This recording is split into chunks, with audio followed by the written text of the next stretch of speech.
우리나라의 공무원 숫자가 얼마인지, 그들에게 들어가는 돈이 얼마인지를 아무도 모른다고 합니다.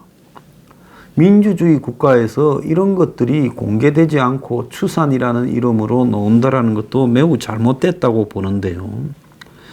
자, 올해 지금 우리나라의 공무원은 168만 명, 80조가 추산되고 있다고 합니다. 기재부나 인사혁신처, 집계 대상에 따라서 제각각 다르다는 건데요. 이 문제에 대한 이 투명한 공개가 시급하다고 봅니다. 나라가 공무원이 많아지면 한마디로 국가 예산의 상당수가 공무원 밑으로 들어가고, 더 나아가서 공무원이 있는 만큼 규제나 감독, 감시가 심해지면서 경제가 원활하게 돌아가지 않는다. 그래서 작은 정부가 좋으냐 큰 정부가 좋으냐 논란이 있지만은 대체로 좌파들은 국가가 모든 것을 계획하고 나눠주는 그런 큰 정부를 지향하고, 우파들은 작은 정부를 지향한다. 이렇게 보는 시각에서 자유민주주의 국가에서 공무원이 지나치게 많으면 그리스 같은 영고주의에 빠져버리면서 국가의 모든 자원이 공무원들에 의해서 농단이 될 수 있는, 한마디로 패거리주의의 희생물이 될 수 있습니다. 경제학 이론에 따르면 이 국가가 국민들에 의해서 국민의 뜻에 따라 운영이 되는 것 같지만은 공무원이나 일부 소수 정치인들이 자신의 이익을 위해서 국가의 재원을 악용하는 일들이 보편적으로 모든 민주주의 국가에서 다 벌어지고 있다는 겁니다. 그렇다 보니까 결국은 이 국민은 한마디로 자기가 낸 세금이 어떻게 쓰여지는지에 대해서 감시 감독하려고 하는 의욕이나 그런 데 대한 이 입지는 매우 낮고, 그렇지만 그 이익으로 인해 대가를 보는 사람들은 소수 고위 공무원이나 정치인들에게 국한되게 되어 있습니다. 그러니까 이 사람들이 계속 지금 국가 예산을 전횡을 하는 일이 생기게 되죠. 그래서 공무원을 대거 늘려가지고 국가 예산을 거기에 낭비하면서도 공무원을 늘리는 부분이 젊은 사람들의 공시, 지금 수십만 명이 매달리고 있는데 인기를 얻을 수 있는 일환이다. 일자리 대책으로 공무원을 늘리고 있는 것이 지금 문정권의 실체입니다. 자, 우리나라의 중앙지방정부 군인 포함의 전체 공무원 수가 작년 6월 168만 명이고, 연봉과 수당을 합쳐 이들에게 지급되는 인건비는 올해 전체 예산의 17%에 해당되는 80조에 달할 거다라는 지금 이야기가 나오고 있습니다. 지금 현실적으로 정부 어디에도 공무원이 몇 명이라고 명확하게 말하지 않고 있고, 공무원의 봉급은 국민 세금에서 나오지만은 국가 기관마다 집계하는 공무원의 숫자, 그리고 거기에 얼만큼의 돈이 쓰이는지에 대해서는 투명하지 않아서 공무원 전체의 통계와 인건비 예산 집행 과정이 매우 투명하게 밝혀져야 된다라는 요구가 많습니다. 자, 인사혁신처에서 발표한 2018년 공무원 보수 지침 재정 통계라는 자료를 입수하고 그 외에 다른 기관에서 나온 인건비 관련 자료를 분석해 보니까, 자, 우리나라에 지금 공무원 연봉과 관련한 자료는 기재부의 공무원 인건비 예산, 인사혁신처의 공무원 기본 연봉, 기준소득, 월액 등이 전부라는 겁니다. 여기에 대통령, 총리, 장관 등 정무직 공무원들의 기본 연봉과 호봉제 공무원들의 봉급표 정도만 밖으로 공개되고 나머지는 다 비밀로 되어 있다는 거죠. 그러니까 이런 자료를 부분적으로 확보해서야 정확한 공무원 임금 총계가 얼마인지 알 수가 없다라는 겁니다. 그래서 인건비 예산도 총액만 공개되고 봉급표는 수당이 제외된 기본급을, 기준소득, 월액은 수당이 포함되지만 말 그대로 평균만 보여준다는 겁니다. 자, 그러다 보니 대략 추정할 뿐이지 얼마인지 알 수 없는데요. 인사혁신처가 매년 4월 공개하는 공무원 기준소득 월액은 지난해 522만 원이었다는 거예요. 그러니까 공무원 한 명이 세전으로 한 달 평균 522만 원을 번다. 충격적일 거라고 생각합니다. 일반 국민들 같은 경우에는요.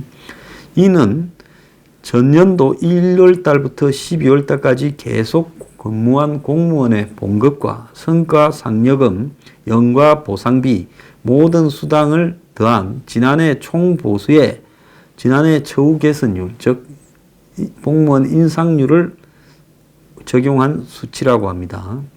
이를 연봉으로 환산하면 6,264만 원이 되는데 인사혁신처가 공개한 2017년 공무원 수 106만 명에 대입하면 산술적으로 지난해 공무원 임금 예산이 66억이 나오는데,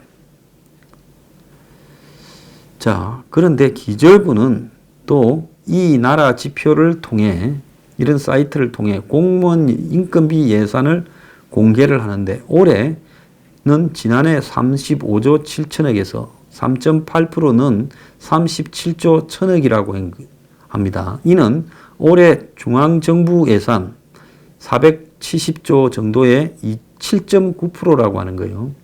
공무원의 인건비 예산은 2011년 25조 4천억에서 올해까지 매년 한 5%가량씩 증가되어 왔습니다. 자, 그러면 한쪽은 35.7조, 한쪽은 66조. 자, 왜 이러냐인데, 같은 2018년 예산이지만 이렇게 차이가 나는 것은 국가공무원, 지방공무원, 의무복무사병을 인건비 편성 대상에 포함시키는지에 따라 달라진다는 겁니다. 인사혁신처는 국가 지방공무원을 구별하지 않고 군인만 제외하고, 기재부는 국가공무원 일부에 군인을 포함해 예산을 책정하고 있다는 거죠.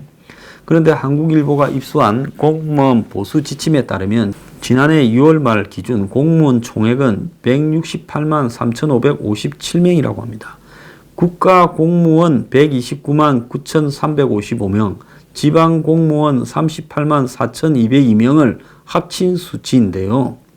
그런데 국가공무원을 잘게 나누면 입법, 사법, 헌법재판소, 선관위 등 헌법기관 소속이 26,578명, 행정부에 64만 6,493명, 군인 군무원이 62만 6,284명으로 되어 있다고 합니다. 그런데 이 가운데 중앙정부가 편성하는 공무원 인건비에는 행정부 소속 공립교원 33만 3,636명이 빠져 있다는 거예요. 그래서 공립교원은 국가 지방 공무원에 속하는 교육공무원과 함께 지방교육재정교부금으로 인건비가 편성돼서, 즉 교육 관련 공무원이나 공립학교 선생들 다 빠져 있다는 겁니다. 결국 중앙정부가 편성하는 인건비 대상 공무원은 96만 6천 명이고, 여기에 올해 추가로 채용할 국가공무원을 포함해 공무원 인건비 예산이 앞서 밝힌 37조 1천억이라는 겁니다. 자, 중앙, 지방과 군인 교원을 흩어놓은 탓에 전체 공무원 인건비 규모를 파악하기 어려운데, 과거 공무원 보수 지침을 보면 2013년에 군인을 포함한 공무원이 165만 1617명, 전체 공무원 인건비가 65조 8460억이에요. 그간의 임금 상승과 공무원 수 증가를 감안하면, 그래서 올해는 70조 원이 훨씬 넘는 돈이 지금 편성된 걸로 보인다는 겁니다. 네, 공무원 지금 임금에 포함되지 않은 임금과 별도로 초과 근무수당, 특수활동비, 특정 업무 경비, 국내외 여비 등 인건비 관련 예산이 별도로 편성되는데, 자, 이런 것도 사실상 월급처럼 쓰기 때문에 월급에 포함되어야 돼서, 자, 그렇게 하다 보니까 초과 근무수당이 2조 8천억쯤 되고, 특수활동비가 2,900억, 또 하나의 특수활동비처럼 쓰는 돈인 특정 업무 경비가 올해 8,224억, 업무추진비가 1,939억, 국내외 여비가 7,551억. 자, 이렇게 된다는 겁니다. 그래서 이런 거를 다 합치면 임금 외에도 중앙정부 공무원한테만 쓰이는 인건비가 4조 8천억이 추가되고, 통계가 따로 안 잡히는 지방 공무원, 그리고 공무원 임금 통계에서 제외된 공립공무원 33만 명의 인건비 관련 예산까지 합치면 예산 규모가 훨씬 늘어나서 결국은 국정원, 지금 통계에서 제외된 공무원이지만은 통계에 전혀 안 잡히는 국정원 인건비까지 더하면 전체 공무원 인건비는 80조에 달할 거라고 추정되는데, 자, 납세 관련 시민단체 등에서 민주국가에서 전체 공무원 인건비가 공개되지 않는 점은 문제가 있다. 총액은 물론 각종 수당, 공무원 복지 포인트 등 인건비 관련 내용을 다 공개하라고 함에도 불구하고 공개가 안 되고 있고, 민주정부라고 자칭하는 문정권에서도 이런 것들을 비밀로 하고 있습니다. 결국 일자리 만들기에 급급해서 공무원 수만 늘려서 국민들을 갖다가 지금 죽여가고 있다. 이런 이야기까지 나오고 있습니다. 공무원 168만 명에 80조 쓰는 이 정권이요, 또 추경을 편성하는 데 착수했다는 겁니다. 그러니까 세금을 갖다가 과도하게 국민들한테 초과해서 작년에 25조 이상을 더 걷어들였잖아요. 그러니까 돈 남는데 다 쓰고 보자고 또 추경을 편성하고 있습니다. 그러니까 470조 예산은 뭐고, 또 거기에다가 작년에 9몇 프로를 인상시켰잖아요. 국가 예산을요. 그런데 또 추경을 편성시킨다. 그래서 10%가량 늘어난 예산임에도 불구하고 또 추경을 늘리는 이런 것이 이제 추경을 마치 주머니 돈, 쌈지 돈처럼 당연히 늘리는 걸로 생각을 한다. 정말 큰일입니다. 자, 그래서 지금 여당 핵심 관계자는 미세먼지가 심각해지면서 추경을 검토하게 됐고, 미세먼지만 하기보다는 다른 민생도 있어서 1분기에 경제 지표가 나오면 또 추경으로 갈 수밖에 없다. 그러니까 경제 지표 안 나올 거 뻔하니 미세먼지 핑계대고 또 추경 편성해서 돈 나눠서 뿌려주려고 하는 겁니다. 국가 예산에서는 규정에는 추경 편성을 엄격하게 제한하고 있습니다. 그러면 이것은 자꾸 그냥 뭐라고 할까요? 국가 예산을 가지고 낭비하는 쪽으로 쉽게 갈 수 있기 때문에 이런 짓거리를 못하도록 제한을 하고 있는 거죠. 박근혜 정권 때 3번 했는데 이 정권은 벌써 2번을 했습니다. 자, 한번 추경을 해먹고 나면 이제 매년 추경을 갖다가 편성하는 것이 거의 습관이 되고 있어요. 이 정권도 집권하고 곧바로 11조인가 했지요. 그 다음엔 또 4조 몇천억인가 했지요. 그런데 이번에 또 추경을 하려고 한다라는 겁니다. 작년에 초과 세수가 25조 이상 나와서 쌓아놓은 돈을 가지고 추경해먹고 싶은 유혹이 있겠지만은 이거를 최소화하고 참아야 되는데 이 정권이 또 그래 하지 못하고 벌써부터 추경을 민주당이 정부에서 들먹이고 있습니다. 자, 국회 정성호 민주당 소속 기획재정위원장은 추경을 할 바에야 빨리 하고 과감하게 10조를 하자라고까지 이야기를 하고 있습니다. 자, 그래서 그 추경으로 지금 문재인이가 미세먼지 대책으로 이야기한 유치원, 학교, 경로당에 공기청정기를 갖다가 지금 다 설치해주자. 심지어 야외에도 공용 공기청정기를 만든다라는 헛소리까지 했습니다. 그래서 각종 시설에 공기청정기를 제공해주고 대규모 공기정화장치를 보급하는 부분에 지금 예산이 필요하다. 자, 그러면서 또 다르게 뭔 이야기까지 노는가 하면 민주당의 조정식 정책위 의장은 공기청정기와 마스크를 신속하게 보급하고 시내버스에 대한 미세먼지 전용 필터 설치 사업을 조기에 완료하는 것을 최우선적으로 예산을 투입하겠다 하고 있습니다. 자, 미세먼지 외에도 경기 진작을 위한 민생 추경을 하겠다. 이게 속셈이죠. 미세먼지는 핑계라고 보고 있습니다. 돈은 국민들 세금을 뜯어서 많이 쌓아놨고 이걸 써야 되겠는데 그 핑계가 없던 참에 미세먼지를 기치로 그 핑계를 대고 있죠. 그래서 정부 여당에는 청년 고용 문제가 저거들끼리 하는 소리로 22년까지 해결된다. 이것은 간단하지요. 왜? 2022년에 문정권이 물러나니까 그때 가서 해결된다고 지금 저것끼리 거짓말을 맞춰놨습니다. 그때까지 재정을 적극적으로 풀어야 된다고 청년 팔아서 헛소리를 하고 있습니다. 그러니까 그때까지 매년 추경을 해마다 한 번씩 해 먹겠다는 뜻이지요. 자, 그래서 김의겸이라는 청와대 대변인이 미세먼지와 관련해 대통령이 지시를 내렸으니 일자리 경기 상황에 대해 관련 부처에서 필요하면 함께 논의해야 된다. 이 말은 추경을 늘리자 이렇게 말을 한 부분입니다. 자, 추경 규모도 간이 크게 10조 원 이상으로 지금 크게 하자라고 이야기를 하고 있습니다. 자, 지난해 국세 수입은 293조 6천억으로 전년 대비 28조 2천억이 늘어났습니다. 25조가 아니라 28조 2천억입니다. 세입 예산도 268조 1천억, 2018년 대비해서 25조 4천억이 더 거쳤습니다. 그래서 초과 세수가 25조 원이 넘고 일반 세계에서 세계 잉여금도 10조 원이 넘치니까 이 중에 일부를 추경으로 편성을 하려고 지금 생각을 하고 13조 플러스 알파를 하려고 한다.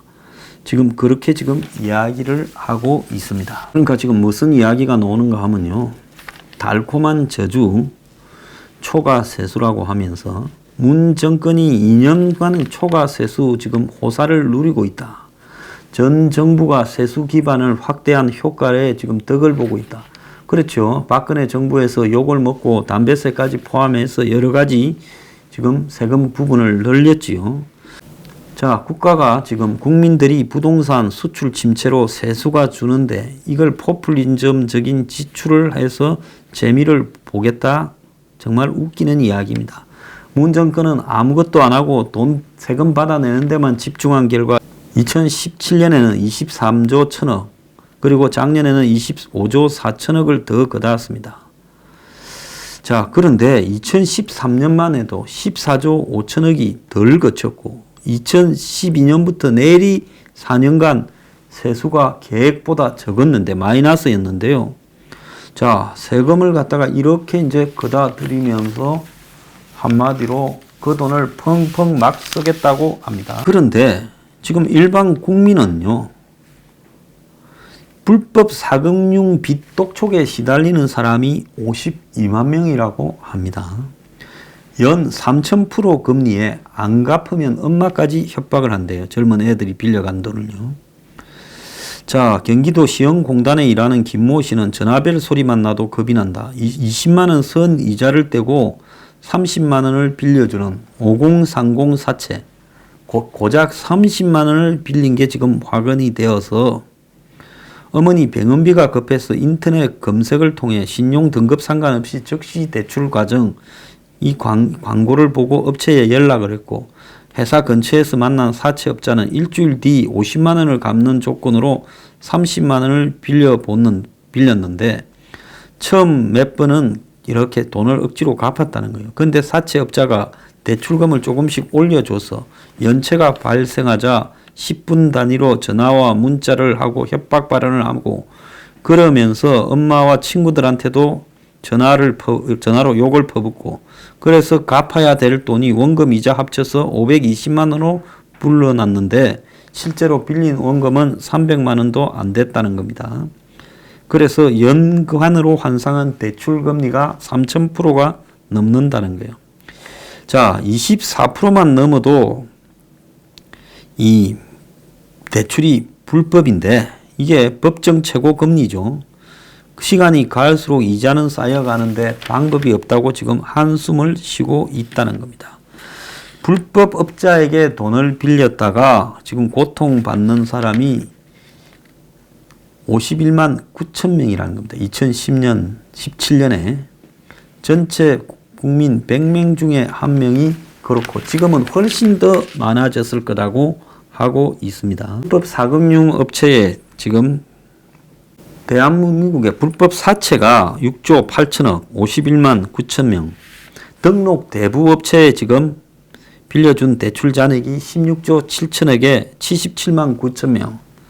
그 다음에 이 두 개를 동시에 이용한 사람이 6천억에 4만 9천 명. 그러니까 한마디로 한 130만 명쯤 가까운 사람이 이런 높은 고리에 시달리면서 고생을 하고 있다는 겁니다. 자, 국민의 이 삶은 이렇게 되어 가는데 나라는 세금 많이 뜯어서 돈을 이렇게 펑펑 쓰고 공무원들이 168만 명에 80조를 쓰고 이게 나라 꼬라지 되겠습니까? 문 정권이 이런 식으로 나라 꼬라지를 만들어 가면 이제는 공무원만 배 두드리고 살고 공무원 아닌 국민들은 소수만 빼고 다 거지가 되게 생겼습니다. 이게 정상적인 나라입니까? 그런데도 다 망해가는데도 세금은 저렇게 뜯어내어서 지금 장난을 치고 있습니다. 또 그래서 추경을 13조 플러스 알파로 더한다고요? 정말 후한무치한 정권이 아닐 수 없습니다. 자, 이제 세금 뜯을 국민들이 다 망하고 나면 이제는 그 다음부터는 너들 집 팔아서 추경 편성할 건지 묻고 싶습니다.